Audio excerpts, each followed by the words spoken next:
here. If you have a couple housekeeping things, if you have anybody that's at home and can't make it, we are streaming this on Facebook over there, so anybody that wanted to listen in or didn't have the opportunity to be here that is at home, shoot them a text, you let them know, and of course it'll be up there after the fact, the recording, so people can follow along.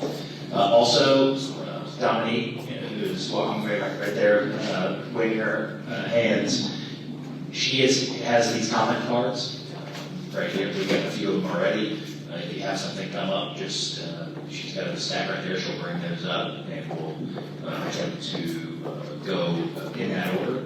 And if we run out of comment cards, what we will do, I'm sorry, if I run out of filled out comment cards, we have plenty of empty ones, then we will at some point make sure that we give updates from all our pertinent departments, and I appreciate Councilman Moore working with us. And this group in front of you is intentional. When we go district by district, our goal is to make sure that we've got the experts here to answer what might be the FAQs of your district and the most important things. If there's something we can't answer for some reason, we will get back to you, and we will follow up, myself, Tim, or the pertinent department director. So again, thank you guys so much for being here, and I'll pass it off to Councilman Moore.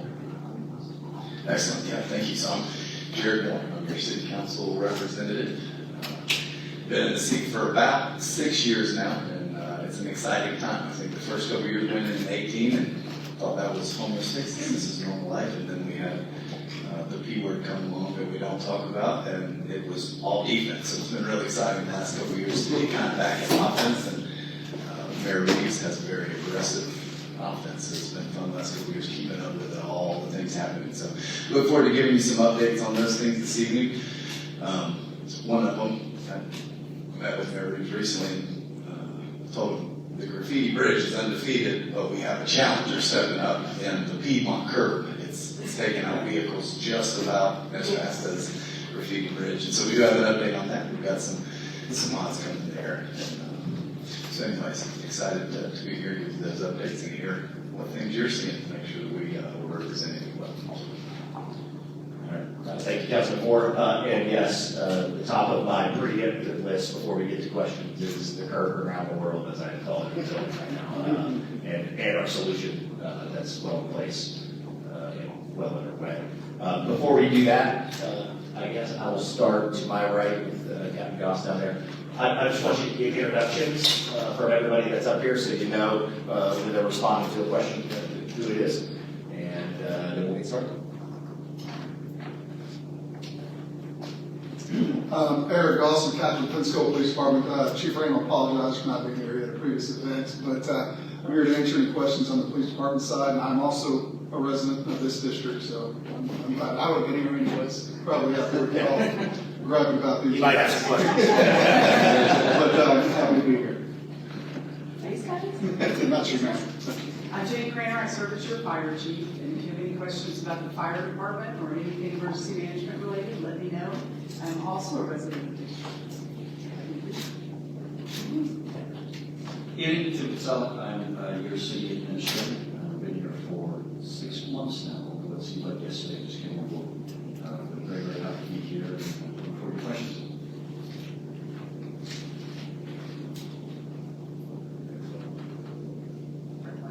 There it is. Good evening. I'm Amy Miller. I'm the Deputy City Administrator of the City of Pensacola. I've been in the city 23 years, or nearly 4 in my current role. And I'm Amy Tootle. I'm the Director of Public Works and Engineering, and I'm like maybe the 11th Amy at the City of Pensacola. I think we only hire Amy's around here. I have the street traffic operations, I have stormwater, and then I have engineering, which does the capital improvement projects. So I'm here to answer any questions you have. I'm sure I will elaborate on the famous curve. Hi, I'm Daryl Singleton. I'm the Director of Pensacola Energy, Natural Gas Provider, and Sanitation Services. Any questions on those, I'll be happy to answer them. Been with the city for 29 years, working on the 30th right now. All right, thank you guys, and Amy Toodle, you're right, we'll be coming right back to you. But I also wanted to introduce Lance Scott, our new port director, is here. And we're certainly super excited to have him and all of his experience to help lead a really exciting time at our port. He starts on the 14th, so he's not on the clock yet. This is pro bono work. I'm also a District 4 resident, and you're starting a recurring theme here. At a District 4 town hall is what I'm supposed to say, we only hire District 4 residents. It might change to a different, It might change to a different district at the next town hall. That's what politicians do. All right, so yeah, what I'd like to do, again, we'll start with our curb at Piedmont. We also have some updates for Parks and Rec, recycling, and some other things. We'll get to those after these first few questions. But if Amy Toodle would like to start, we do have a drawing over here. And I guess I'll set it up by pointing out a couple important things here. Number one, the curb as it exists currently in its form, like it or hate it, was not a matter of a aesthetic design that's flawed or that didn't work. We were trying to balance, and I think anybody who lives in Cordova Park certainly understands what happened 10, 11 years ago and the need for stormwater infrastructure. So the reason that the curb is designed, and I'll let the actual expert speak to this, but the reason the curb was designed the way it was to try to marry functionality and stormwater mitigation. It was not because this is the way we chose to design it. It was trying to balance that. But as you should expect your government and your mayor to be, is we try something, and if it's not working the way that we need it to work, then we should always be able to hold up the mirror, put our ego down, and try to figure out a way to make it work. And that's what we've done. So I'll let Amy, our Public Works Director, Amy Toodle, give you kind of a rundown of what the plan is for him. Sure. So as the mayor stated, this was a project to try to mitigate the stormwater along in this area. Going along with that, we did some improvements for the stormwater pond right there in front of Roger Scott. That was to help with the sheet flow coming off of Roger Scott property. All of that then ties in through the storm system on Summit Boulevard. We did build this additional stormwater inlet to help with the mitigating of the water on the roadway at that intersection. But as we constructed the curb inlet, it was obvious that there were some issues with the turning radius and people turning. And we just didn't adapt the driver's capability of driving around that curve. Just didn't adapt. We let it simmer for a little while. Just to see if drivers' habits would change, but it didn't. So we recognized that there was an issue, so we've gone back to the drawing board, and we've come up with a solution. We're going to be able to move the curb inlet back, keep the area that has the radius to widen it out, so when folks are coming around through Summit, they'll be able to turn on the Piedmont and have a wider radius. We'll just go ahead and put some manhole inlets and manhole structures down there to connect in with the new inlet, and we won't have any other issues in terms of the stormwater. That will stay the same, but we'll have a wider radius to allow for the maneuvering of the vehicles around the corner. So again, I appreciate the feedback. I've heard it as well, and I think the mayor's right. It's measuring up to the graffiti bridge strikes. And so we've done something that we're able to do. We went ahead and put it out for quotes a couple weeks ago, and all the quotes are due tomorrow. So hopefully we'll have a low quoter, and we'll be able to get that project going pretty quickly. So that's sort of the lowdown on that. All right, Amy, Amy, thank you so much. Appreciate that. Again, we'll get some updates overall on Parks and Rec, but I want to make sure that folks that have already put in for a question they have an opportunity to. I'll start with the one on top, Monique Gray.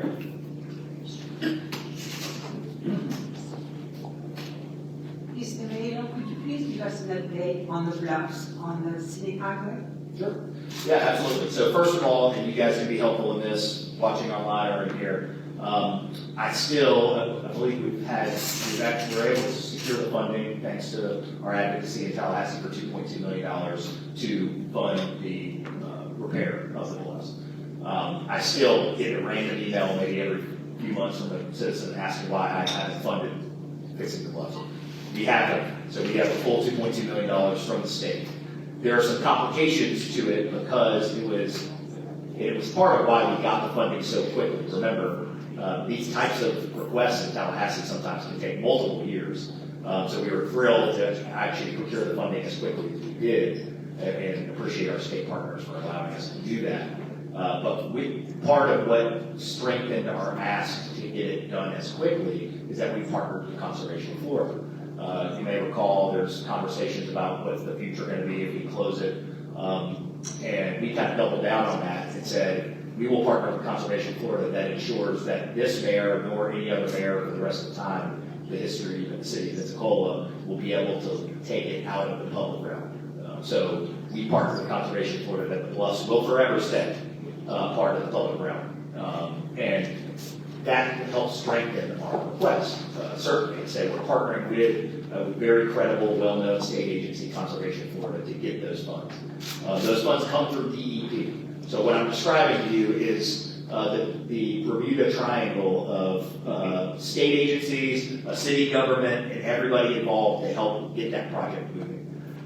We have progressed it forward, but since the request is through Conservation Florida, we're also at the behest of some other people's schedules. So it's not moving as quickly as some of the other things that are state funded that we'd like, but that is the why behind it, and I would love to speed them up. There was a change in leadership at DEP. There was Conservation Florida has continued to be good with us, so it's been a test of our patience as well.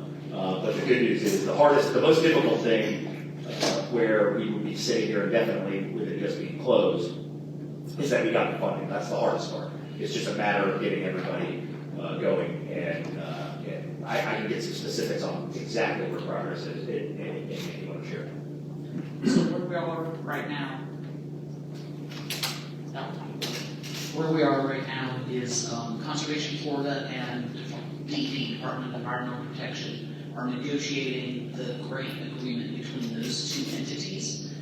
The city has already entered into a partnership agreement with Conservation Florida. So once Conservation Florida and DEP have the grant agreement between those two entities worked out, we will come back and enter into a grant funding contract with Conservation Florida.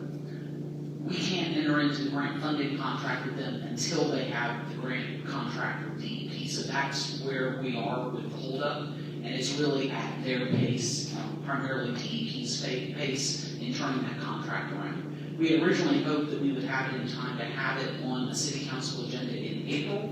Obviously, that's probably not going to happen, but we're hopeful that we will have it by the second meeting in May or the June city council meeting.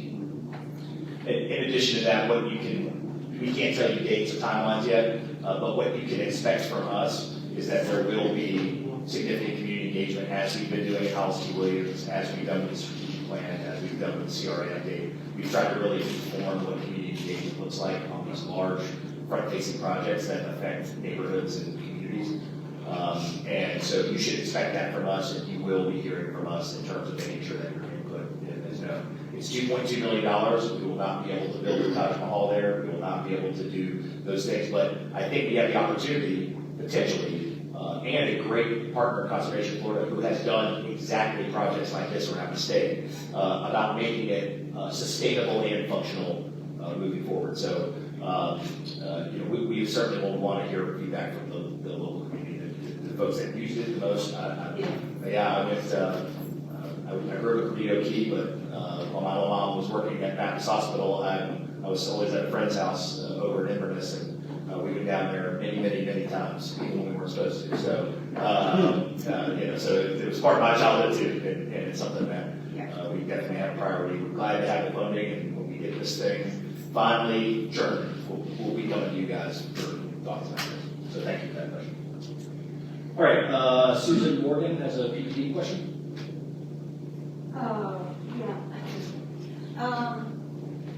We live in Coffee, both of us too. Okay. All right, so we have the problem, and I think others do too, with the children in the golf carts. Mm-hmm. They're not only driving them, but I see parents, of course, any parent that would allow their child to be in a golf cart like that. But I've seen it where the mother, just the other day, she's driving it. She has probably a 3-year-old on the other side, with the 3-year-old has his arm around maybe a 1-year-old, all in the front.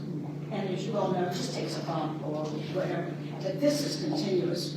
Parents, I won't say where since we're on live, but parents who riding motorcycles and having their parent, the child, maybe a 5-year-old in the front and holding onto the seat, or just having this use of children being able to be in these golf carts and other things. So I just didn't know whether you could do more patrol around there. I can, excuse me, I see some of the Facebook posts, and also remember those posts. Are you noticing it more in the, I guess it's evening times, or when are you seeing this? Well, when they're not in school. Weekends? So Okay. it could Yes. either be in the evening or on the weekend. Yes, I know the Cordova Park, it's a big problem, but we're reading Yeah, it. I mean, I need to see something happen. Absolutely. And I don't want to go and yell at them, I don't want to get a big neighborhood, you know. Yes, ma'am.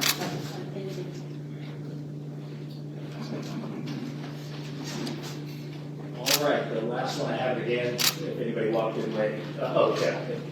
We'll grab it, okay.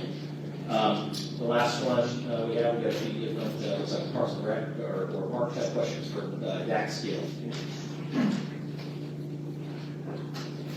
Doc Steele, live here in Cordova Park. Thank you so much for everyone being here and doing something like this. So, I don't know all the topics I put on there, but there's multiple things. I didn't know with this meeting, I've never been to one, but I didn't know where it all goes, and some of the things that I might have had aren't as important as some of the other, big things. But living in Cordova Park, Dunwoody Park is a huge park for us, and a huge plus to the city and there.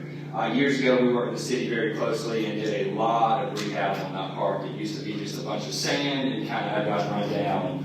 Starting about 2008, we did a bunch of trees, and to get to the gist of it, we did do irrigation also in that park. And the city, while we did have a neighborhood association help with a lot of the funding, the city also helped with certain aspects of maintenance. And that irrigation system has been down for about 4 or 5 years.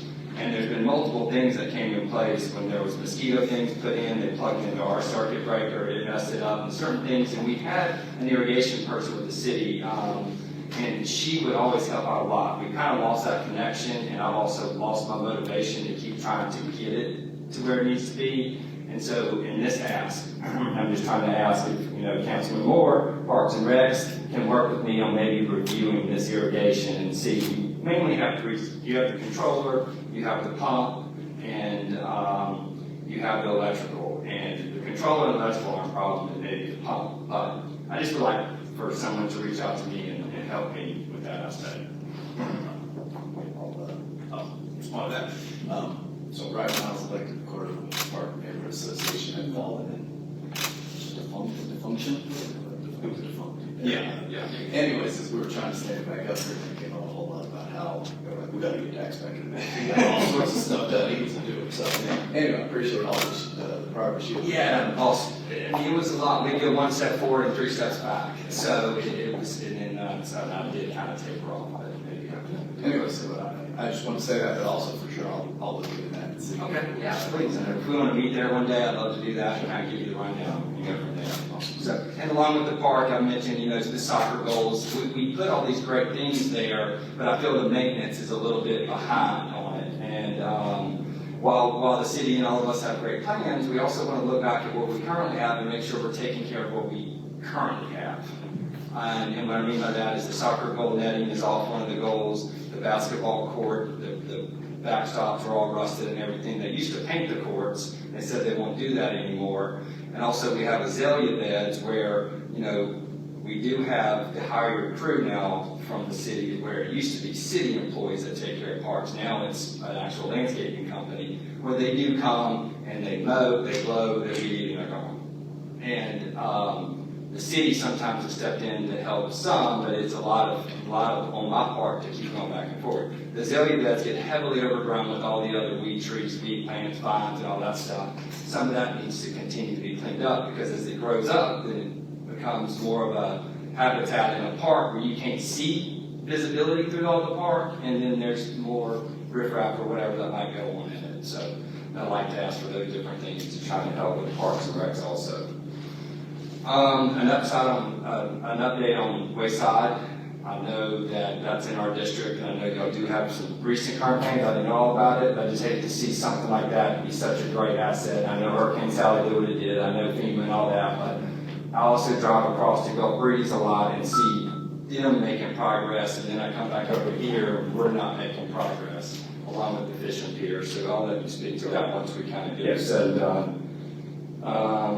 Stoplights. So as we enter stoplights, we have a bunch of trees in 3 different locations I know of right now, and the trees are blocking the visibility of stoplights, and this continues to grow and grow. It's not like it takes a little while for one to get in the way. I would like to see the city realize these stoplights are getting more and more flat out blocked until you get right up on them. Right now, we have the one on Bayou and 12. If you're going towards Jerry's from Protocol Mall, that one is blocked pretty good until you get up on it. When I come up from Graffiti Bridge, going up 17 to Cervantes, that right turn lane is blocked by a tree all right here to where you can't really see it.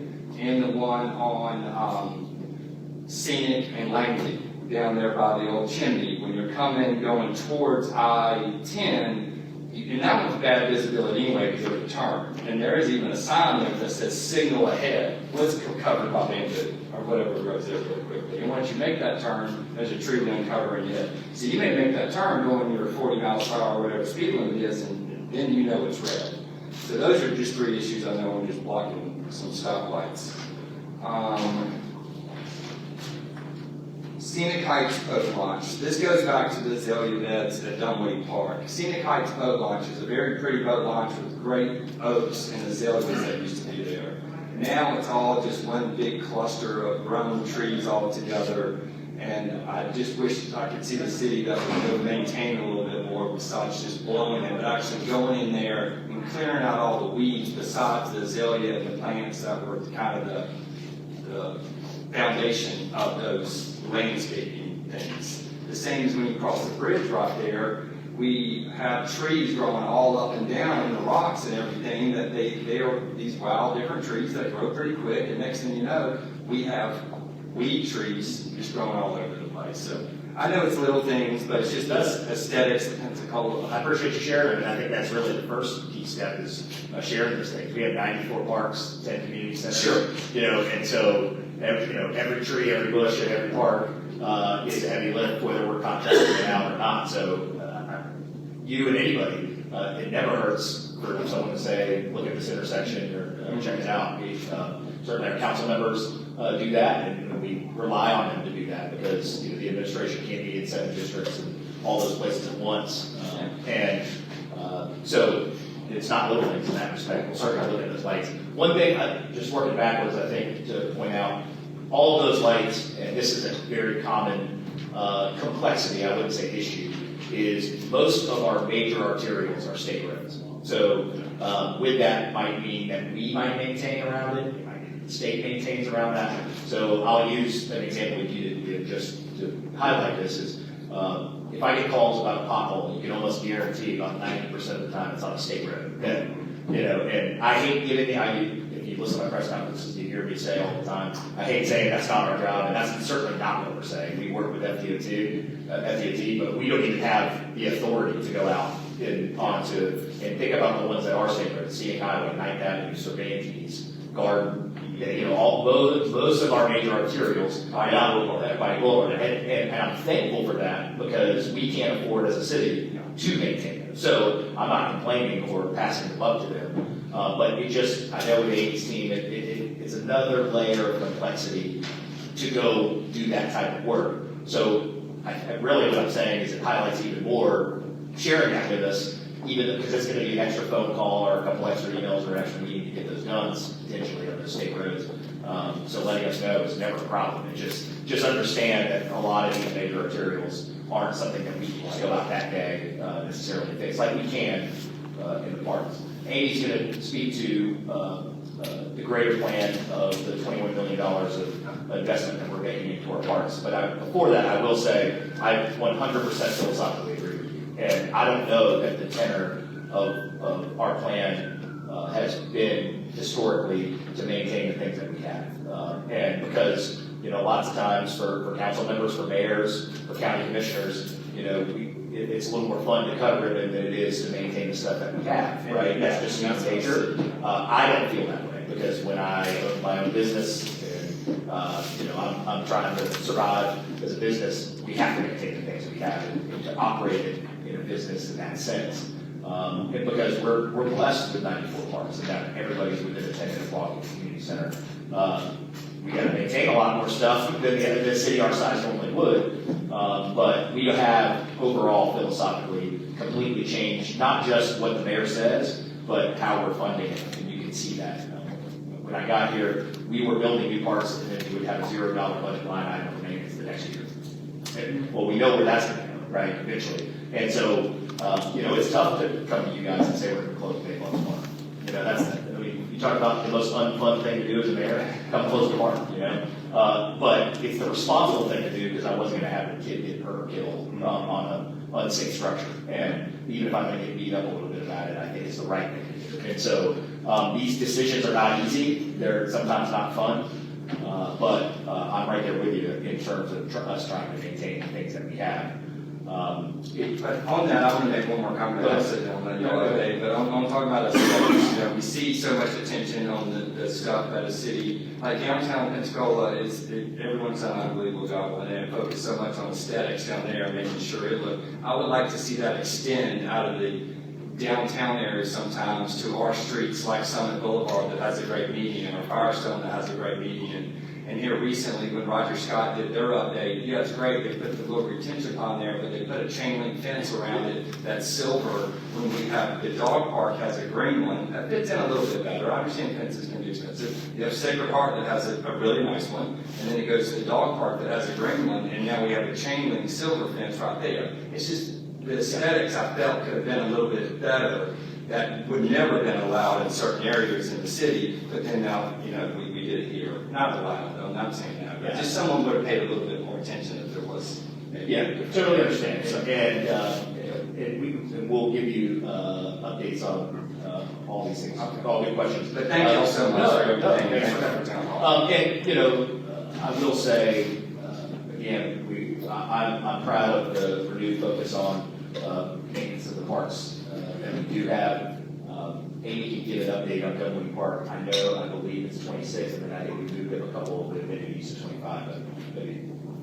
Yeah, so specifically to Dunwoody, we have some general pots of money that are going to be spread across a lot of different parks, including Dunwoody, for basketball court resurfacing. Dunwoody is on that list, so the basketball courts there will get resurfaced. We have a pot of money for basketball goals and rims and that kind of thing. Dunwoody's on that list. We have another pot of money for drinking fountains across a number of city parks. I believe Dunwoody is on that list as well. And then we have another $40,000, and that's all current fiscal year, FY25 money, to get those projects started. I can't promise you they'll all be finished this fiscal year, but to at least get them rolling. And then we've got another $40,000 that's specifically designated for Dunwoody Park revitalization. There are some things listed there, such as benches, trash cans, tables, things like that. But I have written down your concern about the irrigation, and we'll take a look, and that may take precedence. Yeah, that's great. You're talking Mr. Raymond's fund that's in there, that could be, the quotes and do all that. And then on Wayside, we have, in total, between parks money and public works money and other funds, we have about $1.5 million programmed for work related to Wayside Park and the 17th Avenue boat launch and the parking lot there and Graffiti Bridge. And that all is scheduled that work is all scheduled currently to be done between mid this year and the end of 26. And to add to that, so there's two things happening at Wayside. if you know Wayside well enough, let's just consider where the boat launch is right there at 17th at the Graffiti Bridge.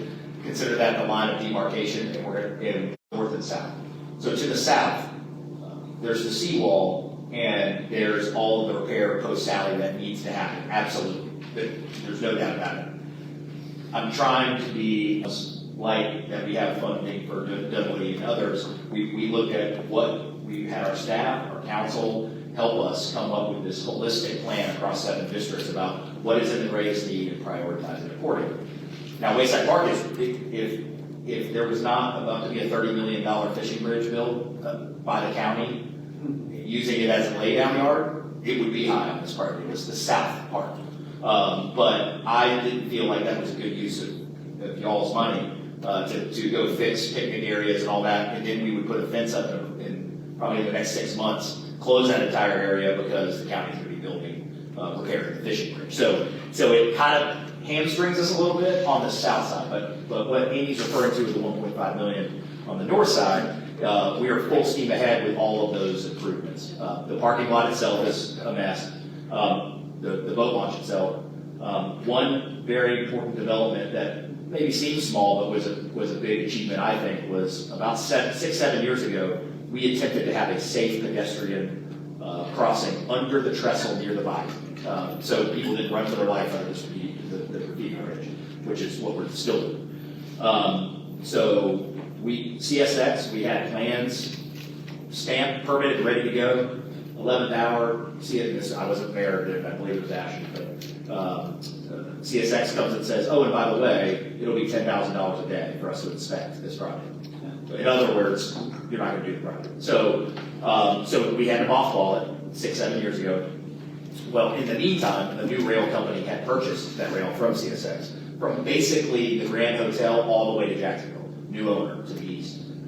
So named Brian Ratledge, met with him in my office, built a good relationship across whether we were talking about Amtrak or all these different things. And we finally, thanks to Brad and Amy and her team, fostered that relationship enough to say, hey, what about this idea that CSX didn't want to do? And they agreed to that. So that is happening, that is budgeted. So now you think about that boardwalk that's on the north side of the Graffiti Bridge.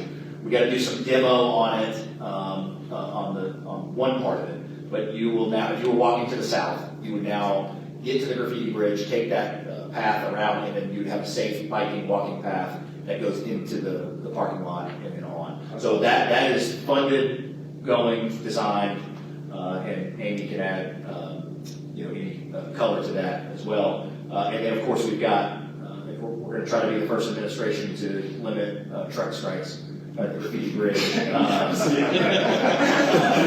Trader Joe's and stopping Graffiti Bridge truck strikes are the things that will judge this administration. So we are looking at a kind of a laser-based system that would sound safe, notify the driver well in advance as opposed to a physical, what we call the chimes, something physical that you think of. And the reason is, it's kind of complicated. If you're coming from somewhere else in town and you want to use the boat launch, it'd be kind of hard for us to put chimes and jack up your boat on the way to the boat launch. So we would have to make it far enough north, but then it gets too close to the bridge that you'll hit the chimes and then you'll hit the bridge because we didn't give you enough time to veer off. So all of those improvements, the boardwalk on the north side, demolition and repair, the trestle walkthrough, the parking lot itself, and the boat launch are all funded and ready to go. And so we are not waiting on any of that. We don't need to wait on any of that as it pertains to the fishing bridge. But the south side, you'll just have to be patient with us because we're trying to be smart with your money and not go fix a bunch of picnic benches we won't be able to use for 2 years. And the good news is it gives us some time to follow up that one. But Amy, am I missing anything on the side? No, Escambia County is working to get that fishing pier going. So as the mayor said, we have those decisions because they were going to use it as a laydown yard, so it didn't make sense for us to go in and start any repairs. But on our side of the house, as the mayor said, we're trying to cobble up money and try to be resourceful and try to go after grant funding and such. So we had a consultant come and give us some different ideas of what we can do along that seawall to try to repair it and maybe make it more resilient. So we have that bit of information and estimated construction costs for those types of enhancements. So that's where we're gonna try to go and go after grants or different funding sources, because anything seawall related and anything marine related becomes very costly. So it's not that we're continuing to work towards that and continuing to try to find the money to be able to repair that. But in the meantime, Muscogee County is gonna be going and building that fishing pier. They're waiting on their Army Corps permit, so that's what's kind of delaying them. But as soon as they get their Army Corps permit, they'll be ready to go hot and heavy and get that thing under construction, so. It's something, talking about, chalk up to, I didn't know until I became mayor, which is the city owns the park until the edge of the bridge, and then the county owns the bridge. But you can't get on the bridge without going through the, so anyway, who knows? But that's, whatever generation back when, that's how the cookie crumbled. And so the bridge itself is owned by the county, the park itself is owned by the city. So, but thank you for all this. We've gotten all those addresses and intersections. We'll check all of that out. Thank you. All right, last one I've got in front of me is Julie Ratton.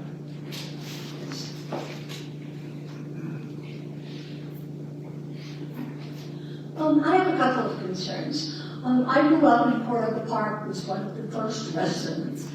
And one wonderful thing about it was always the trees, the heritage trees. And I'm really distressed with what Florida Power and Light has done about pruning the trees. They've killed them, essentially. If you drive along Mile Boulevard or along Summit, you'll see numerous trees where one half of the tree is sheared off, and those trees are going to die. In front of my house is the other category of horrible problem, where they took out the enormous center of the tree, and now the tree is dying. And so I think that we need to be working with them more proactively in regard to some education on what can and can't happen. But it's too late for Corona Park. Those trees will die. I mean, they simply will. And I guess I called about them at the time that it was happening, and I was told that they were used to working in South Florida, where the trees were different, and their horticulturists didn't know how to take care of the trees that we have, and I'm just very concerned about that. So, and I'm really sick about the tree in my front yard. I don't know what to do about it. I'm distressed every time I think about it. The other thing, so I'd like to know what to do about it, because it's just shedding branches, huge branches. The other thing I'd like to mention is the swimming pool. We are going through a period of warming where it is hotter and hotter, and I think one of the ways to deal with that during the summer is to provide ways for people to swim. One of the reasons that I moved back to Corona Park as an old lady was the swimming pool. And now the swimming pool is not only unavailable to neighborhood residents, but it's not used at all. There may be some minimal schedule that they have here, but I drive by that swimming pool day after day after day, and it's absolutely empty. The other thing is that there's a weight room, an exercise room here that I'd like to use. I'm a member of the Y in town, so I deal with the parking issues when I go, as I just come, obviously, from the Y. And it would be very much easier for me to be able to use the equipment here at the other Y. And I think that the deal that was made about the exchange for the soccer deal was just a very unwise deal for the neighborhood. And I'd like more than anything to have that pool being used in some way by somebody, preferably me, because I get very hot. But to see it just empty day after day after day after day in the hottest parts of the year breaks my heart in the same way that the trees do. And when I came in here to talk about the exercise room, apparently it is just totally unavailable to any adult during the entire time that children are here for the after-school program. And I think that's ridiculous. I think that this is a nice building with nice facilities, and in terms of taking care of and keeping what we have a great deal here that's just not being used at all, and many neighbors who would like to use it. So those are the two primary things that Got it, thank you. All right, so first, let me ask you, Julie, the FDL, when was the tree in your yard, when was that? I would say 2 years ago. Yeah. It was the same year that The all 12th the Avenue, trees were yeah. sheared off Yeah. on Wild Boulevard Okay, I and figured. here. So, But it's only right now that my tree is clearly dying, and even though I'm a hospice person, I'm just so sad to deal with it. I understand. So, we have made some progress since then. So 2 years ago, I've been in this job 2 years and 4 months, and I was just as frustrated as you when I drove up 12th Avenue and saw all the trees pruned the way they were. It was embarrassing. So what I'll tell you is we made drastic changes both with FPL and internally ever since then. Understand, to give a lay of the land, FPL has complete, for generations, complete contractual right to obviously clear their lines. That's not something that we ask them to do. That's not something subjective. Part of the right-of-way of providing service, hardwired into any agreement about providing services, they have to have the ability to keep lines clear. However, As they don't power, yeah, but they right. never killed all the exactly. trees. So what we did after that episode was really two things. Number one, I demanded that we never not know that it's happening ever again, which is what happened. I woke up the same way you did and saw that. We were not notified, our staff was not notified. Because they have the contractual ability to do so, they went and did that. And I, again, felt the same way you did. So ever since then, we are notified well in advance as staff. And our arborist, Chase, goes out to every single site and ensures that, he knows a heck of a lot more about trees than I do, ensures that things are done the right way in and around these heritage trees. So fortunately, and that's why I asked when, because not that, I hate that for your tree, but if that was 6 months ago, then I would have been even more alarmed in the sense that because we've asked for a change in behavior, and so far they've certainly complied and understand where we're coming from. So I'm sorry to say it doesn't help your tree and your situation, but I do want you to know we took that very seriously and took action, and both the bandwidth of our staff and increasing our expectations that that will happen. And what do I do now about my tree?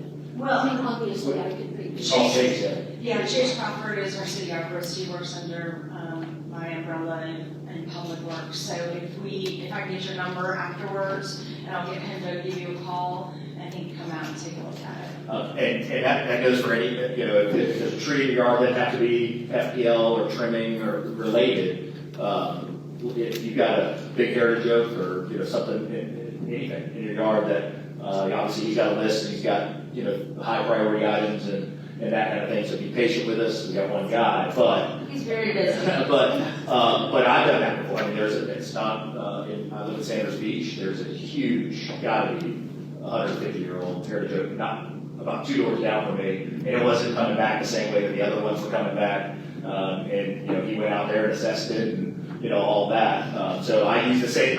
I know nothing about a tree, and I use the same service that you guys have access and using to make sure that our tree canopy stays the way that it needs to. So get an address or we can get an email address for you. And again, that goes for your situation and anybody's situation where we're happy to get somebody out there when we can to take a look if you have any concern about those trees. Anything else on that? Or No, just to reiterate, Chase has done a great job of working with FPL. Just this week, he was notifying them at 5 in the morning. They discussed the tree trimming plan and what they were gonna do, to make sure that, it complies with what our, requirements are, and that they're able to achieve what they are supposed to be doing. So trying to be more methodical about what they do, so they just don't come in and do what they did on 12. And are they replacing these trees as they die? No. Is that something that could be negotiated with them, because that would seem appropriate? I think those are discussions we can have with them for sure. I will say this, there is a group that has stood up since kind of evolved over the years in response to that.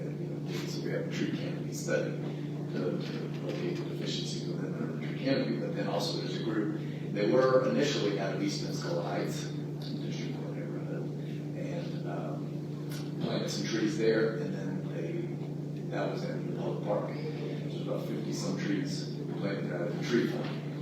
And then they said, hey, well, there's some deficiencies within their tree canopy, but it's not in publicly owned land. So, what they've gone through the Fed and worked out agreements with private homeowners, and then utilize the grant funded through the tree fund to plant trees in the front yards of private property owners. And that was mostly located with East Pensacola Heights that first round. Now they've expanded this group to go citywide.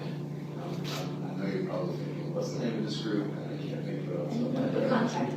But yeah, I'll get it with you, so I don't say I'll put it on class, but they're doing that same thing citywide. So, and I think it's that you can do that annually. So it could be that you get in touch with them. They can work through the tree fund, those trees in your front yard, so that maybe have them growing up or have them sunsetting, sunrise. I do want to mention there will be an Arbor Day event on Tuesday at Cordova Square Park. Yeah, so that's our chase, our person will be out there. They're going to be giving away seedlings and whatnot. So if you're interested in that, that's a good event to go to for Arbor Day. This coming Tuesday the 8th. And where's it going to be? At Cordova Square Park. All right, and then on the YMCA swimming pools thing, a couple of things. I'll start with the pool. Even that agreement probably lacked a little bit of clarity that we needed. Amy Miller worked hard on that over a year of time. For example, one of the things that we fixed was YMCA was operating it, and we appreciate them helping us operate the pool. Sometimes there could be this misperception that the city operating something versus a nonprofit private entity that has experience is always a better thing. I can tell you as a mayor, that's not always the better thing. That having an experienced operator that can help take that on their plate and knows what they're doing is valuable. But just for example, if costs increase significantly in the original deal, we didn't really get an update for the building. Well, we've changed that. We put a cap on that, and that costs. Now we know costs, chemicals, labor, all those things, they're affecting us the same way they're affecting the YMCA and everybody else. But we have put in place some better clarity and controls that pertains to the pool, including, I believe, the exact hours that they're going to be used. I know that was something right before I became mayor was a hot topic was when do we have access, and does the YMCA have this? Well, we have asked for and been granted additional clarity. So I don't have it off the top of my head. I don't want to misquote the hours, but we have better clarity than we had before about when the YMCA gets to use that pool and when there's access for the public. Because having that is certainly valuable.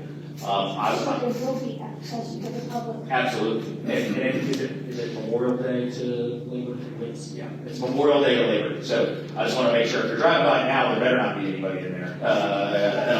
It better be empty. Yeah. They open earlier in May, but only on, I think Saturdays, only on weekends, and they stay open later in September, but only on weekends. The full open of the pools Memorial Day to Labor Day. And there are, in the contract with the YMCA, there are specific times that are designated for swimming lessons, for camps to use the pool, and for the general public to use the pool. And so, Give me your number, Julie. I haven't seen. It's good to see you again. By the way, I haven't seen you in a long time. If you'll give me your number after this, or an email address, I'll send you that schedule. I'll be happy to do it. And just so you know, as far as the arrangement itself and the agreement itself, I think it's important to point out, there's lots of things that we're trying to handle, whether you agree with it or don't agree with it, what I can say from my administration is we are where our feet are, and so we're just trying to do the best that we can. There were also other obligations to the city made to the YMCA about being able to expand all of that here. What I can tell you is we have generally positive conversations when I meet with Michael. We haven't really inched anything forward, but we certainly will share any concerns about that. There are security issues, as you can imagine, and there's the other side of it. Not that I don't want you to be able to use the weight room, but being able to keep kids after school is another asset and amenity to the citizens who live here as well. And so, the best way that we can balance that, we want what you want. I would love for everybody to have access when they want it and all that, but we are doing the best we can. We will take note of that, and when we have our conversation with the YMCA, if there's additional clarity or access, why wouldn't we want more access for our citizens? But we also just have to balance what our previous obligations were with the YMCA, as well as we are getting that amenity, which is that child care element that's helping some of our citizens work till 5 o'clock and all of those types of things as well. So, but we'll follow up with you on all of those issues. So thank you for your questions. That is all the questions I have. What I'll do, and if you have another one quickly, let Dominique know. But if you'd like, I've got a couple more. Amy Miller, if you want to talk a little bit about the overall, we talked about some of those projects, just a general sense of that direction 25 that we talked about, the $21 million invested in maintenance, and some of our new facilities. We can certainly let Captain Goss and Chief Craner give any updates they'd like to on public safety, and then Daryl Singleton, who's now running energy, and if we weren't keeping them busy enough, also now sanitation is going to give you an update on recycling. So we'll do those, and then we'll get out of here unless we have any other questions. So, anything you want to say? So just broad brush overview, as the mayor said, we have about $22 million set aside over the next 3 fiscal years to spend on our parks. It's primarily designated for catching up on a lot of preventative maintenance, a lot of deferred maintenance types of issues. We know that a lot of our parks have picnic tables that are falling apart, and benches that are falling apart, and gazebos that haven't been painted in years, and all of those things. And as the mayor said, we're prioritizing taking care of the things we have. We're building new pretty things that we're going to cut ribbons at. So that the vast majority of this money is going toward maintaining the things that we already have. The vast majority of this money is programmed from sources that don't allow a lot of flexibility in where you spend it. For example, the $2.2 million we have for Bay Bluffs Park has to be spent at Bay Bluffs Park. We have other grants that designate where and how the funds can be spent. So of the total $21.5 million or so, there's about $2 million that's really flexible that can be moved around.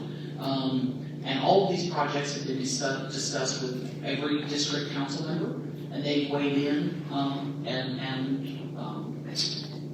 know what projects are going to happen in all of their districts. I didn't print out enough for everyone, but I brought the entire list if anyone wants to take a look at it. After the meeting, I did bring one copy of the entire list in detail and one copy of the overview list. But all of these projects are slated for now through the end of 2027, generally speaking.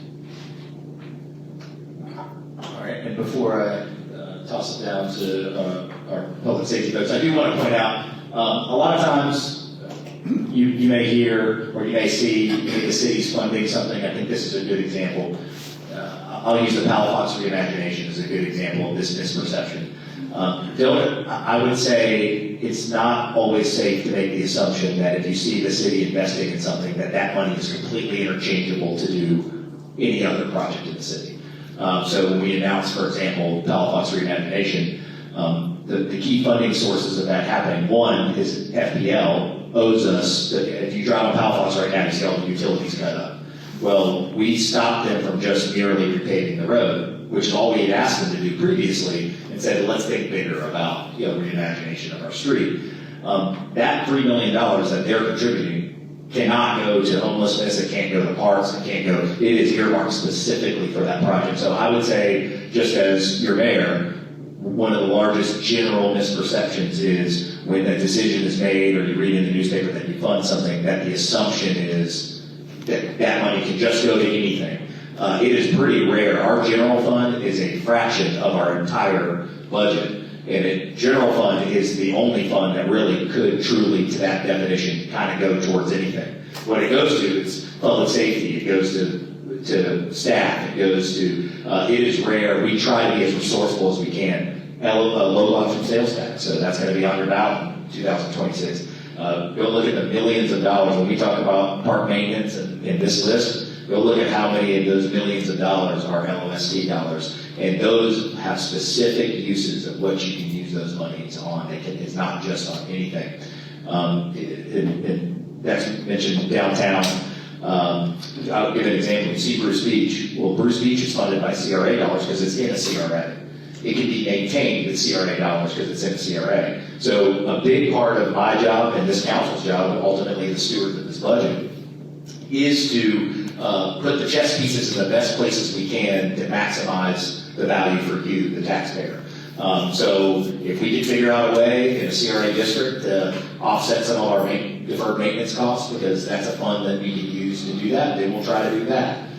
Bring that to the CRA board. So just know that, if you read online or you read in the newspaper, the city spending X on X, don't fall into the trap of believing it. And you can always ask us, you can email me directly. It's in the budget. We show you transparently about where all of these funds are coming from. Every time we vote on an action item, it says where these funds are coming from. So you can track that down to the penny if you'd like. But just as thank you for indulging me on that, but just understand that sometimes you might read something or you might hear something that may not necessarily be just interchangeable dollars that can go to any type of project.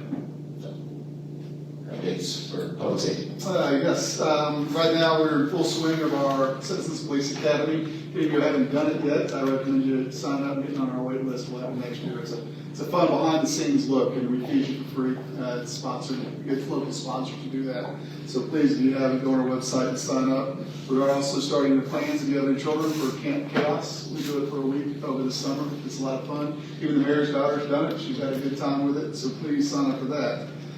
Getting towards the law enforcement stuff, I understand we've been monitoring Facebook. We've had some issues with these car clubs and some of their behaviors in parking lots. So we're going to start focusing on that. We're setting up some details that hopefully will address this. We're monitoring some of the social media where they might be. Coming up next weekend, we'll also be doing a DUI blitz, especially we're getting springtime. There are a lot more people out there behind the wheel and they shouldn't be. We're going to be partnering with FHD this next weekend, and hopefully we'll get the word out and maybe correct some behaviors. Other thing, I guess, this district, red light cameras. Since we started February and March, I think we're up to a little bit over 5,000 violations at 4 intersections. And I watched some of these videos. They're not just, you're almost running the red light. These are bad. And we put them in the major intersections that really cause these wrecks, and it's really the reasons to curb these wrecks. And some of the spots they put them at, we can't really pull any cars over because it's hard for us to see them or get to them when they're at 9th and Bayou and they're going. So it's a safety thing.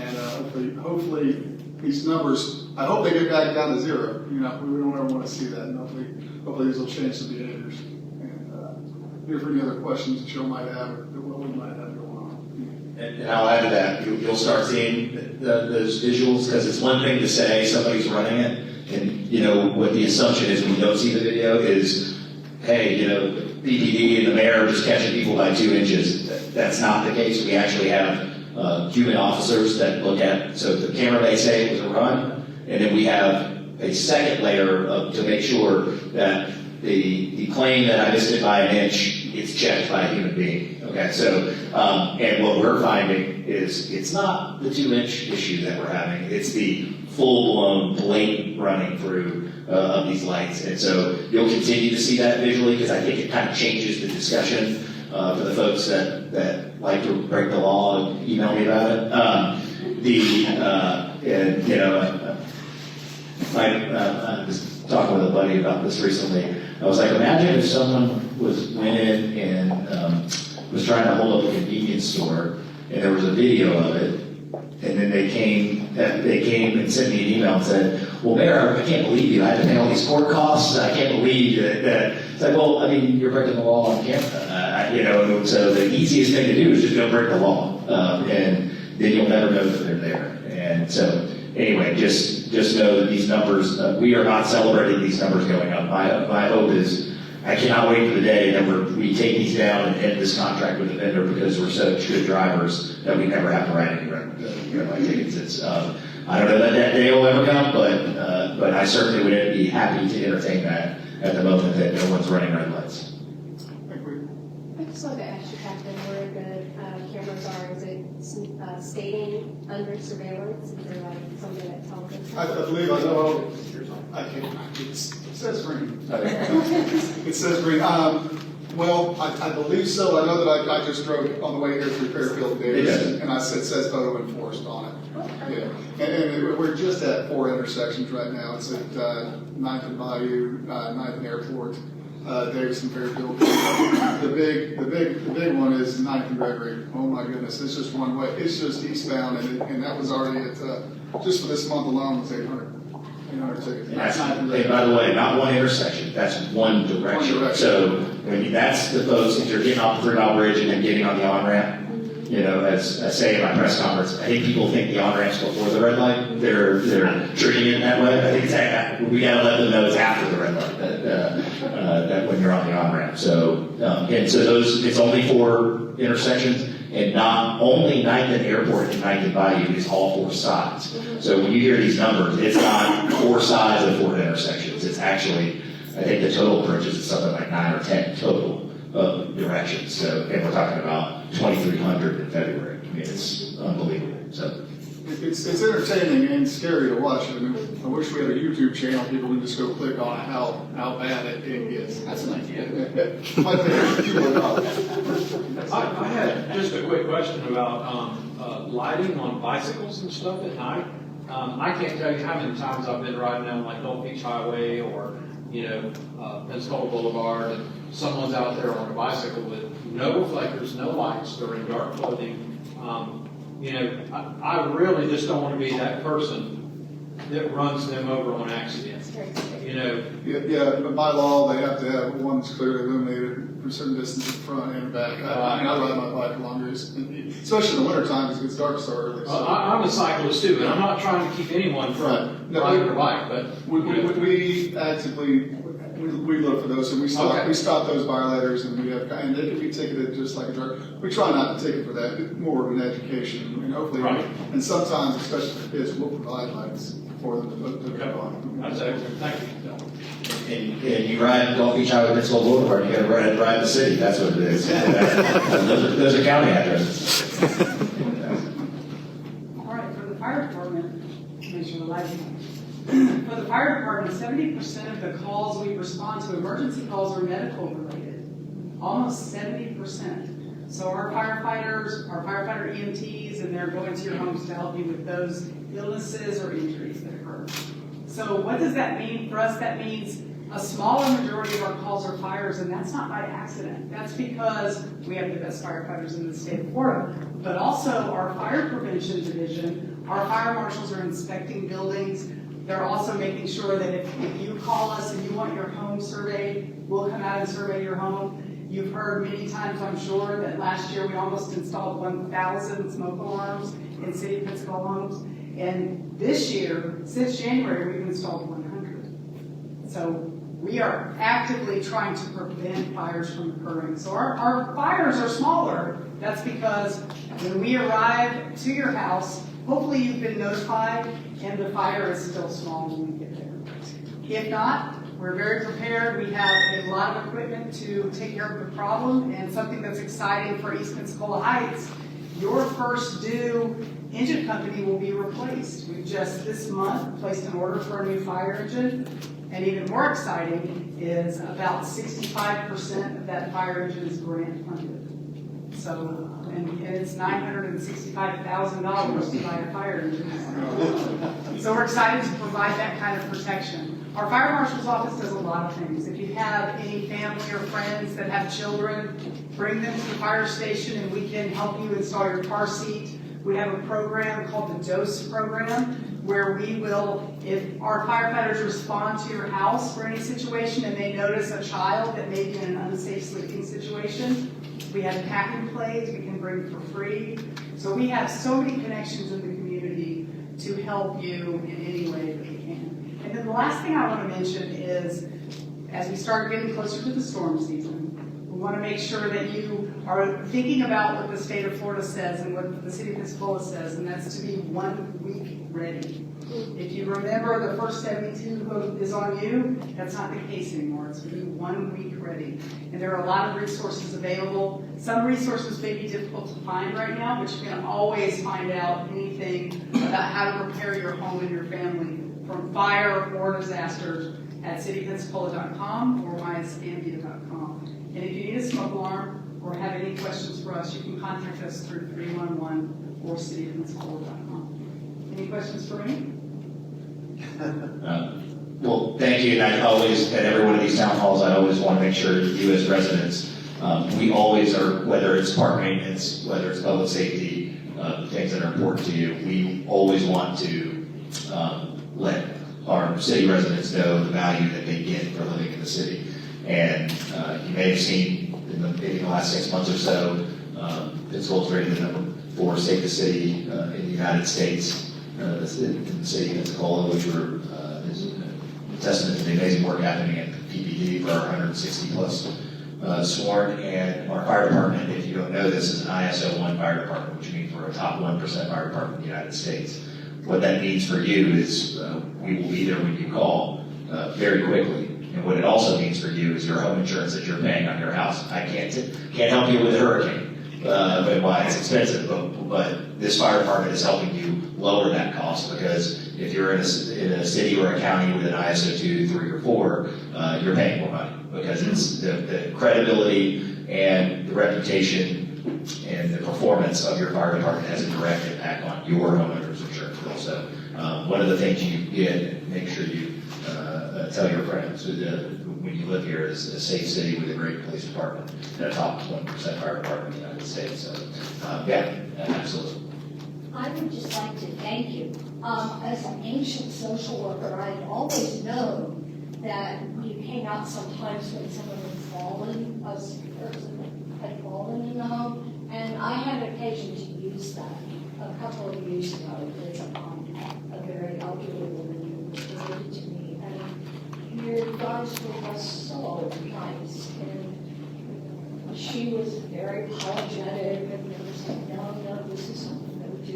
And I had been to 4 neighbors' houses trying to get someone to come up and was unsuccessful. And so you met a need that I couldn't meet. So thank you. Thank you, Sam. May I say it really quickly? You call the fire department when you don't know who else to call. And so many of our responses are calls for service to people's homes. We don't want Grandma trying to pick up Grandpa and getting hurt while she tries to do it. So our firefighters will come and help when we can. Well, thank you. That were lovely. I just wanted to mention when Chief Kramer mentioned that they've been installing smoke detectors. They also have connections that can help with people who need specialized equipment. And if I remember correctly, recently installed the first dead shaker smoke detector for someone who's hearing impaired. Yes, that's right. If you know anyone that has any kind of mobility or hearing challenge, any issues like that, we do have special devices that can help warn someone if there's a fire activation, smoke alarm activation or a fire in their home. And Mr. Mayor, I want to say the next time we go to town hall, how about not have the fire department, the police department right before the fire department? Because everybody loves the fire department. So maybe at different times we can do that. It might be more depending on what the call's about. Why do you think sanitation's in there on the end? Thank you very much. Let's talk a little bit about recycling.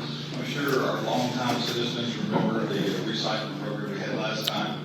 We run roughly a little over 20,000 customers, and we stuck a second can out there, and it turned into garbage. It's like, whoo, now I have 2 cans instead of 1. Well, we're working very diligently this time to ensure that does not happen. We want a true recycle program to where only recyclable materials go into this can. That's why you have the opportunity to opt into it. We're working on a detailed program that we're going to present to council for their approval to where only those people that want to recycle will get the recycle can. We'll be upgrading our trucks to where they're going to have a camera system on them, an AI, so when we pick up the garbage and dump it in, we're going to give it a quick scan. Did anybody throw some motor oil in there? Are we getting rotten fruit, fish? Because this contaminates the entire truck, so it's useless. We go up, we pick up 1,000 customers, 999 are great, the 1,000 that puts oil in it, boom, the whole truck is contaminated and it's no good anymore. And then we want to also ensure that this time around, when we take that recyclable truck to a facility to process it, that it goes to recyclables. It does not end up in our dump, that it's a good truck, it's a clean truck, we want everything broken down. We want to know how much cardboard is in that truck, how much plastic do we have, steel cans, aluminum cans. We want this information separated so we can come back to you and say, hey, this recycle program is working. We've got everybody that opted in. They're dropping in clean recyclables. We are getting these recycled at a facility. They're going out and being melted down, whatever, turned into other products and coming back. That it is truly a recycled material and not just I feel good it goes to the landfill. That's what we do not want. So this time we're working on contracts to make sure that this material does go where it's supposed to go. It's not to a landfill, it is actually sorted and recycled. Hard numbers. Everybody should know, we definitely working for the mayor though. He's a numbers guy. We want proof, we want hard numbers on everything we do. So this time around, what do we want? Proof, hard numbers. This material is being recycled, it's clean and where it's going. So that's why it gives us some time. It's taking a while. We're going to make sure we have contracts, we have everything in place, and we roll this out, it's done right, all the way from my guys that are picking it up. We want to do some spot checks, hop out of the truck, open the can up, take a look every now and then, see what's going in there.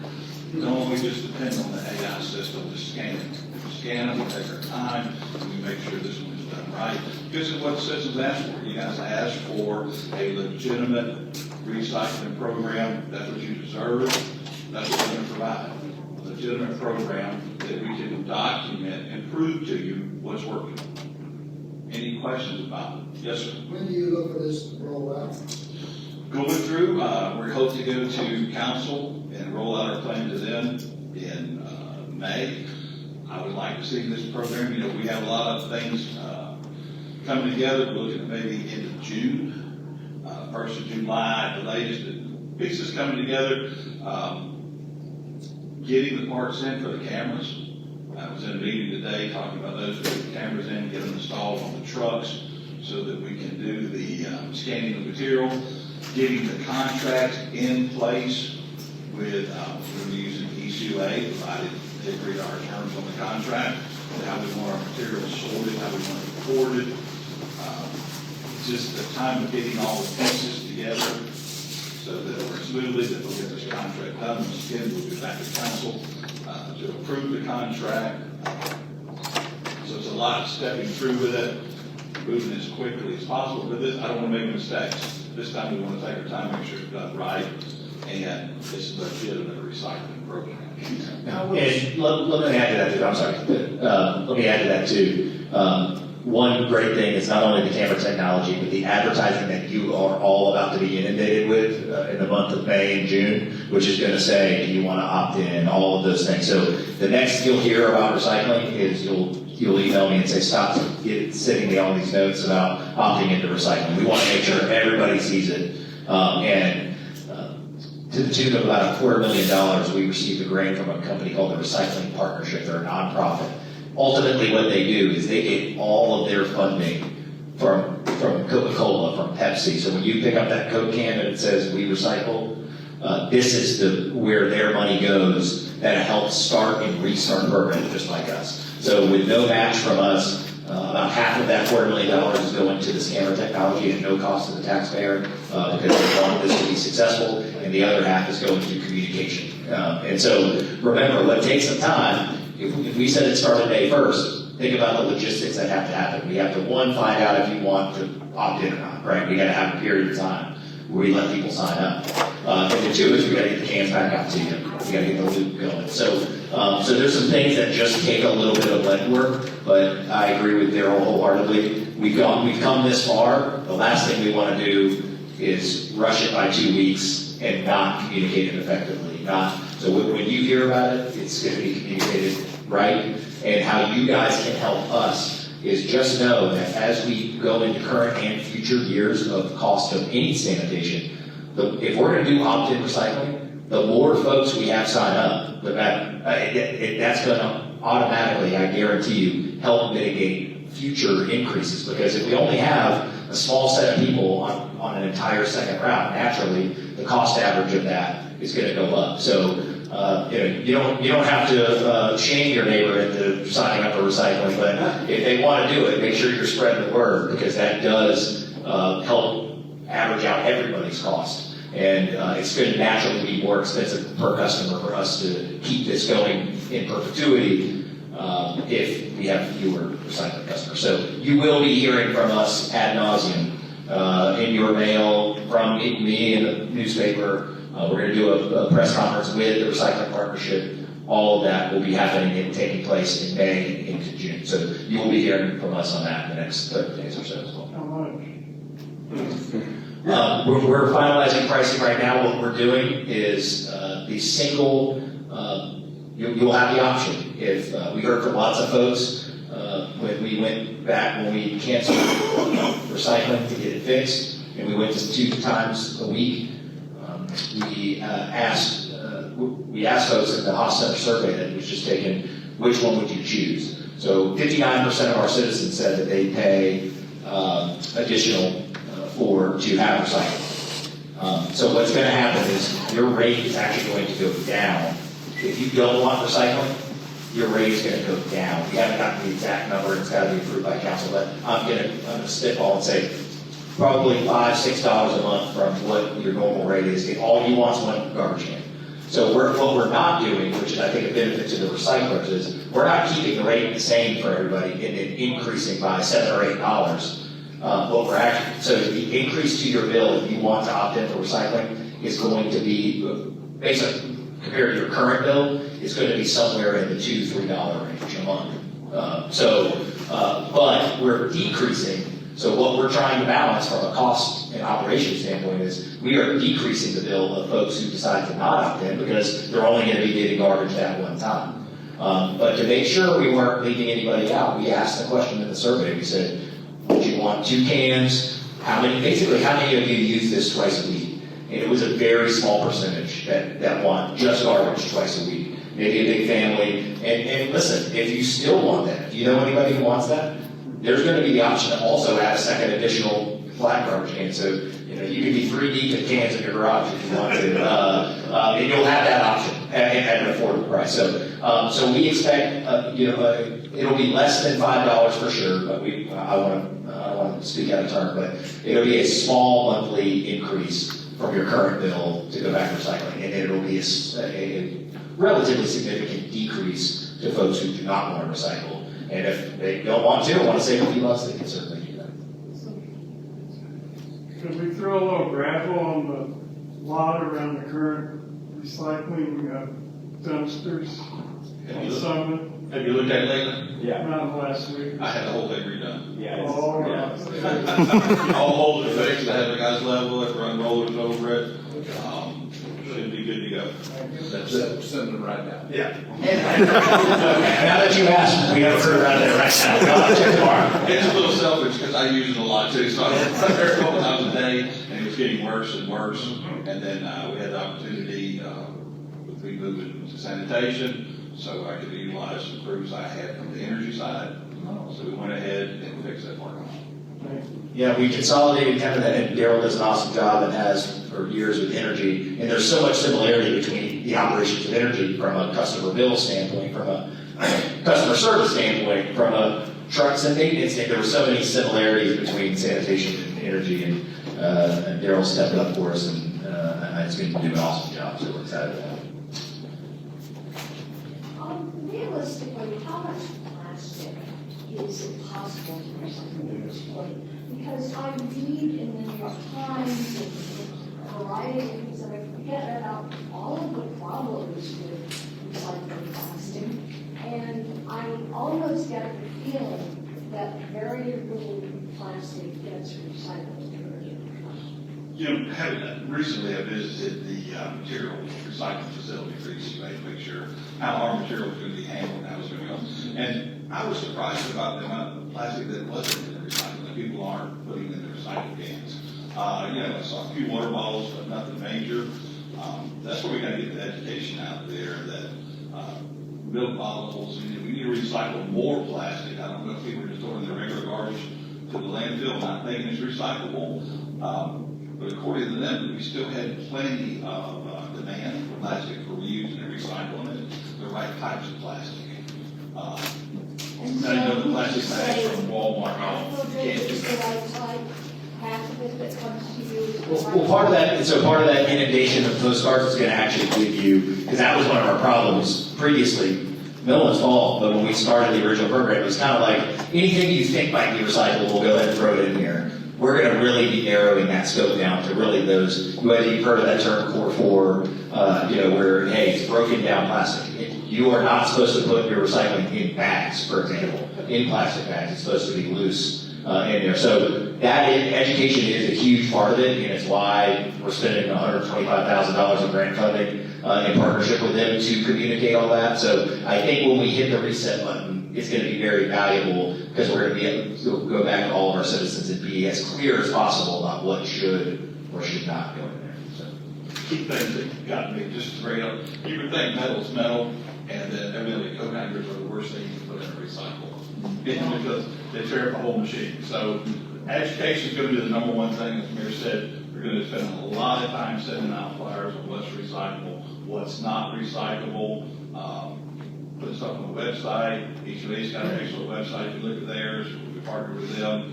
So really, the education part is going to be huge on what you can actually put in there. Mr. Mayor, you've had 2.5 years of deferred maintenance that you've had to deal with. That's the majority of a lot of the issues. Is there anything we can do so that future administrations don't have that problem? Is there talks of anything that could be done to do that?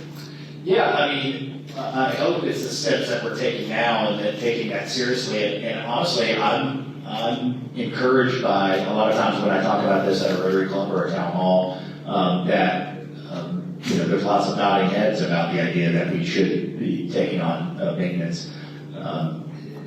Well, I guess what I've learned in 2.5 years is whether it's resetting recycling, whether it's Maple Park, whether it's whatever is, and maybe a good way to sum up, our conversation today is what I can guarantee you is we all want the same thing. We want to be safe where we sleep. We want to have great quality amenities in the city that we brag about to all of our friends and why they come and visit us at Christmas and we don't visit them in the north. That's what we all want. We may not agree on tactics. We may not agree. But on every aspect of how we get there. But I've actually really been kind of encouraged by folks that see that value and saying, hey, maybe it's not the fun, shiny new thing, but it is these things that we have to have because we have a great community, we have a great park system, it's not about the new thing, and we'll have new things, but it's about taking care of those things. I'll tell you here's the number one thing I've learned in 2.5 years about when someone says, what can we do? It's what you're doing right now, which is be more engaged. I think we spend a lot of needless time educating unengaged folks about whether it's about budget, whether it's about how you do this or that. So I'm so appreciative of whether people agree with me or disagree with me or think I'm doing a good job or not a good job. I'm so appreciative of engaged people who care enough about this community to spend their evening here tonight. And I know that they'll go back and share some of the things maybe they heard tonight and educate some folks that wouldn't have otherwise known that. And so that's probably my most fair challenge. You guys should have an obligation and an expectation of us, of me, of delivering those things that we say that we're going to deliver. But if you can't help us, getting more engaged, whether that's reading the newspaper, watching a council meeting while you're making dinner, any of those types of things to know kind of what's going on in the city is a huge, huge help to us. And so I thank everybody for being here. But yeah. Part of my job as a city administrator is to give these folks here the tool that they need to do their job and to have the authorities and the resources that they need to do their job. So part of that and part of what we've been trying to do is to create efficiencies within our organization that give the city more agility in how we can respond to things like deferred maintenance. And deferred maintenance often happens because priorities are elsewhere, or there isn't the will or the courage or the will to make hard decisions because it's easy to defer maintenance. It's easy to do that so we can buy bright, shiny objects. It's not sexy to go and repair park benches, but it is to go buy bright, shiny objects. So where can we find efficiencies within our organization that frees up money or allows us to direct money where it needs the most attention? So for example, within our organization, it used to be that every department in our organization had their own facilities budget. Well, then we're combining it all, and we've given it to our facilities. The mayor created a facilities department that now will allow them to gather up those funds and use those funds as necessary when emergencies pop up. Our fire department is in severe need of help. Our police department has been severely under-maintained for the past 20, 30 years. And we're fixing that. We're making hard choices to do that. We have to do that internally first, and then we can focus that externally. Use the more efficiencies that we make within the organization, that frees up more time, more energy, more resources then to do it externally in the organization. It's a process. But you're absolutely right. Your question is bang on. And thank you again for being here tonight. I'm going to hand it off to our host here in a second. But I will say, as your representative, it's an honor to work with Councilman Moore. And all you can ask for, we have not always agreed on every issue, but he certainly does his homework on behalf of your district. We have productive conversations about that maybe even before it comes to a vote. That I put a lot of stock and trust and credibility in his perspective. I know that he has his finger on the pulse of his district, which is of huge value to me because I know that if he's bringing me something, a concern, a question, or anything like that, then I know for a fact that if he is calling me and telling me this is something we need to consider, that is the case. So it's an honor to work with you, and I'm very, very excited about all these amazing things in the future that we have going. So thank you for having us up here in District 4. Yeah, hey, no, appreciate it, Mayor. Thank you for that. And as you've heard, he's not resting on his laurels. In fact, there's a lot of stuff going on at the city. It's been busy, like I said. It's been exciting to shift into an offense mode. But yeah, no, for sure. Do you have one last? We got one more question. Yeah, I do. I'm over-involved. I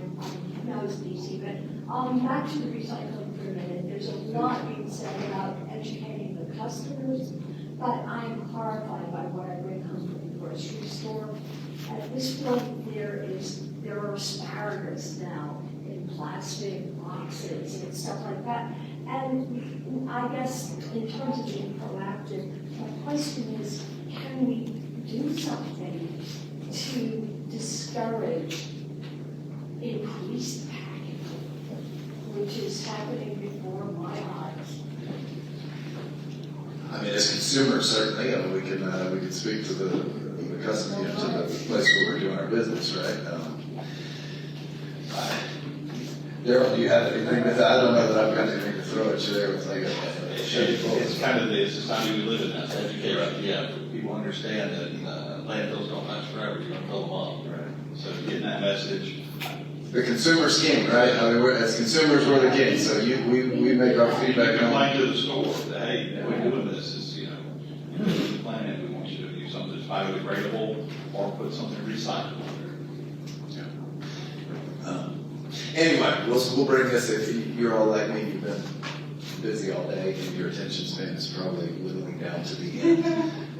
So, did want to say, echo exactly what the mayor said, thank you so much for being here, that makes all the difference, and I'm certainly biased, I'll say it every day, I don't know that the mayor will say it the next town hall, but I bet he'll echo with me tonight, District 4 is the best district. Of course. How many staff members said they choose to live here? This is the city they serve, they work and serve, and they're living right here. We've got the best hat game. I see it. We've got a killer hat game in District 4. We got the biggest bat in Bill Vaughn back here, Jackson Moore. He's back here, son. So anyway, thank you all so much for being here, bringing your concerns, and also, maybe I don't need to say it, but good rhetoric is a dying art, and I always love District 4 always comes and brings their concerns. They're passionate, but we always have good rhetoric. It's always a productive conversation, so I very much appreciate you being here.